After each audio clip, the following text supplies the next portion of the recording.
ನಿಂದು ತಾಯಿ ಗುಣ ತೀರೋದಿಲ್ಲ ಋಣ, ನೀನು ನಮ್ಮ ಪಾಲಿಗೆ ಎಂದು ದೇವ್ರಯ್ಯ.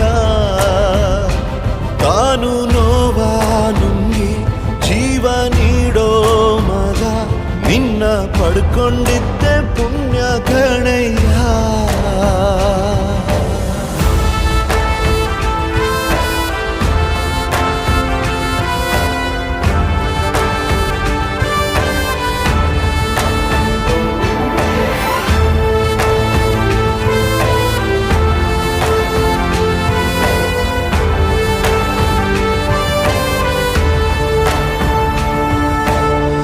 ಅನ್ನ ಕೊಡೋ ಭೂಮಿನು ಹೊಗಳುತ್ತಿದೆ ನಿನ್ನನ್ನು, ಊರನ್ನೇ ಬೆಳಗೋ ವಜ್ರ ನೀನು.